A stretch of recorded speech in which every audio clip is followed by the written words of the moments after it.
గుంటూరు అంజుమాన్ షాదీ ఖానాలో రేపు mega blood donation camp నిర్వహిస్తున్నారు. ఇక గణతంత్ర దినోత్సవం సందర్భంగా క్యాంపెయిన్ షిప్ ఈ రక్తదాన శిబిరం ఏర్పాటు చేసినట్లు జనసేన నేతలు సురేష్ సులేమాన్ తెలిపారు. ఇక రేపు ఉదయం 9 గంటల నుంచి మధ్యాహ్నం 3 గంటల వరకు ఈ కార్యక్రమం జరుగుతుంది. మొత్తానికి 500 యూనిట్ల బ్లడ్ ను కలెక్ట్ చేసి జీజీహెచ్కు ఇవ్వనున్నట్లు వెల్లడించారు. ఈ నేపథ్యంలో బ్లడ్ డొనేషన్ క్యాంపుకు ప్రతి ఒక్కరూ సహకరించాలని కోరారు.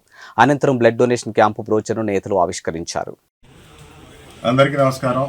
కంపెయిన్షిప్ అనే వారి ఆధ్వర్యంలో ప్రతి రక్తపు బొట్టు మన దేశం కోసమే అనే నినాదంతో వీళ్ళు గత 3 సంవత్సరాలుగా విజయవాడలో బ్లడ్ క్యాంప్ నిర్వర్తిస్తున్నారు.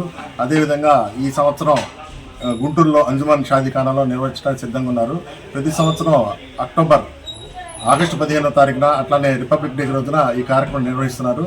దానాల్లో కల్లా రక్తదానం చాలా గొప్పది. ఎందుకంటే దీనివల్ల చాలామంది బతకగలుగుతారు. ఆ రక్తదానం ఇస్తే కనుక ఇంట్లో దీపం వెలిగించిన వారు అవుతారు. దానివల్ల చాలామంది ఆ సంసారం ఆ ఫ్యామిలీ వాళ్ళందరూ కూడా బతకగలుగుతారు. ఎందుకంటే మన కరోనా టైంలో కూడా చాలామంది రక్తం దొరక్క చాలామంది చనిపోయారు.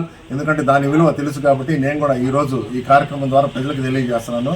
ఈ కంపెయిన్షిప్ దాంట్లో మీరు కూడా పాల్గొని మీ రక్తం ఇస్తే కనుక వేరే వాళ్ళ ఇంట్లో కూడా దీపం వెలిగించినట్టయితే కాబట్టి అందరూ ఉపయోగించుకొని ప్రజలకు ఉపయోగపడేలాగా ఉండాలని చెప్పి కోరుకుంటున్నాను. దీనికి జనసేన తరఫున కూడా సంఘీభావం తెలియజేస్తున్నాను.